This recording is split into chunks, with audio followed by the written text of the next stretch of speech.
Brittany Dostey, and James Branch is behind the camera. So the background of this project, this is an automated solar locking hog trap. The background is in the south is plagued by hogs all over. They tear up farmland, they tear up hunting land, and destroy food supplies that are needed for other animals. This trap will help eliminate some of the malfeasiencies that are with the other traps that are out on the market today. What it does is it offers 2 trip paths that will allow to cut down and allow to trap more hogs more sufficiently and get rid of the hog population more better. All right, so one of the trip paths for this trap is the LTE trip path. This is where the camera comes in and it'll show the hogs that are in the trap and show the hogs that are out in front of the trap so that the user can control the perfect time to set the trap. So the user would have the trap set, which you do by picking up the gate, pulling out the solenoid, and resting it on the bar like so. Once the camera receives the pictures from that, and if they decide that it's the perfect time to trip all the hogs out from around the trap or in the trap, all they have to do is simply call the relay.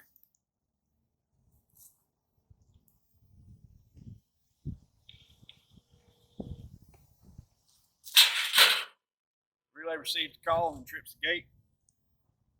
Then it also sends you a text. It says Operation Success. It lets you know that the trap is tripped. We also have a pressure plate pad for this trap. As Brittany can show right now, we currently have it off. As you can see, when she applies her weight to it, it's not tripping because thanks to this link block, we can actually deactivate certain paths we don't currently want to use. And as Quentin Morris is showing, he's currently reactivating it.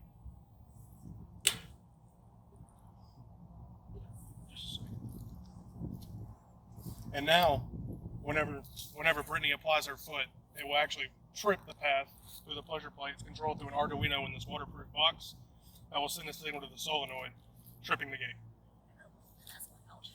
Okay. Yeah, go ahead and do it. Go ahead, Brittany. And now, it's done. It will never, and just to show the solenoid, it also releases, so you don't burn up your parts after the hogs trip it and continue to be in the trap.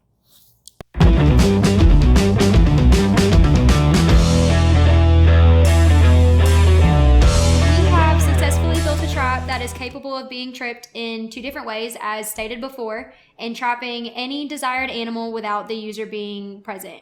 Even though there were some setbacks, we managed to solve the problems. We were able to apply knowledge from classes such as microelectronics, microcontrollers, circuits, communication systems, and a couple of others when choosing the components needed and establishing proper hardware wiring.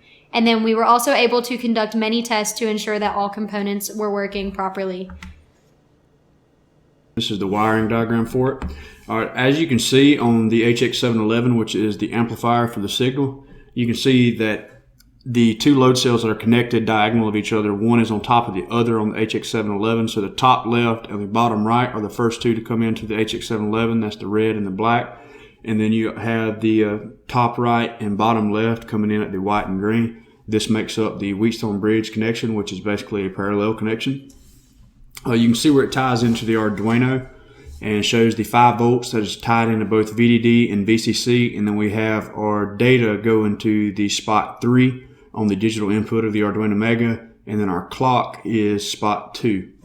And then as you can see, it's coming off the positive and negative of the link block to power up the Arduino, and that's how we're able to open up the actual links themselves to be able to disable this trip path if we want to. Next slide, in the top left hand corner you can see the Arduino, and I just kind of have it stubbed out to the left of where it would go to connect to the Wheatstone Bridge.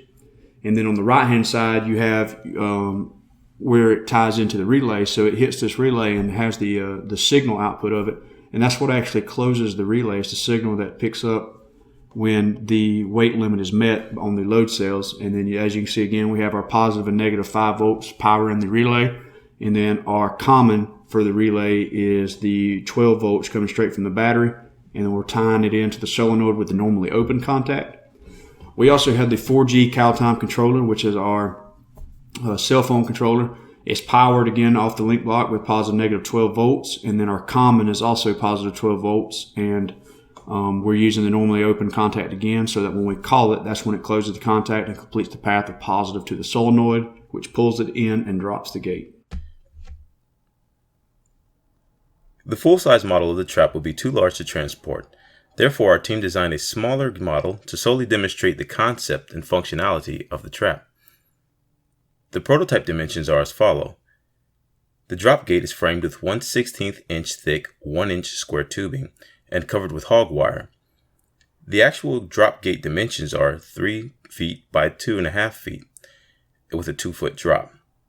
The side and back panel structures are framed with 1/16 inch thick square tubing and covered with hog wire as well.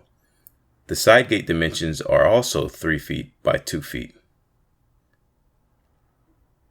The full-size trap dimensions are as follows. The full-size drop gate is framed with 3/8 inch thick 1 inch square tubing and covered with hog wire. The actual drop gate dimensions for the full-size model are 5 feet by 10 feet with a 5-foot drop. The side and back structures are framed with 3/8 inch thick 1 inch square tubing and covered with hog wire as well. The side gate dimensions are 5 feet by 12 feet and the back panel is 5 feet by 10 feet. All right, this is the Arduino code.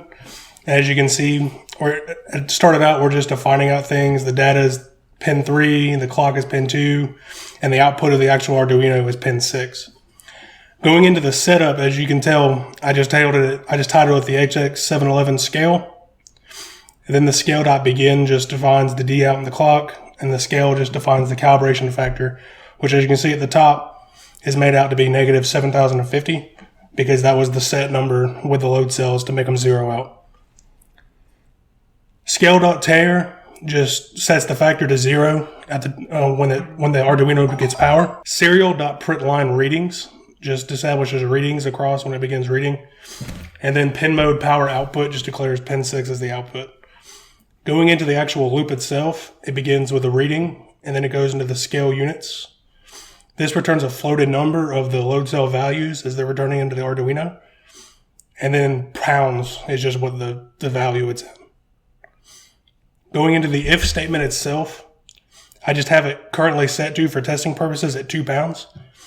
As the load cells return a value of greater than or equal to 2 pounds, the Arduino will send a high signal to the solenoid, and then it'll delay for 2 seconds, and then go to switch to low, and it'll delay to 1 second, and then get trapped in a while loop.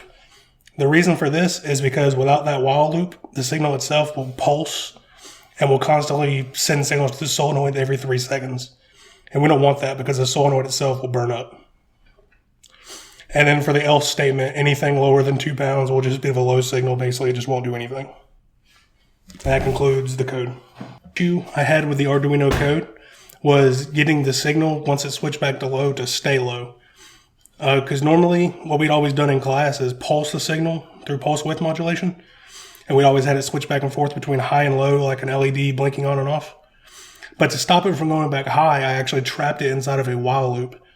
So that, therefore, while it's in that while one loop, it'll always just stay there and will never go back to doing the code, because it'll always be true. While 1 equals 1, it'll just stay there and it will always be 1.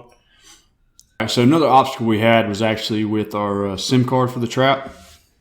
So the traps use the GSM network, and the only American network that uses GSM is AT&T or T-Mobile. Due to the South region, AT&T has a better coverage than T-Mobile, so we decided to go with AT&T.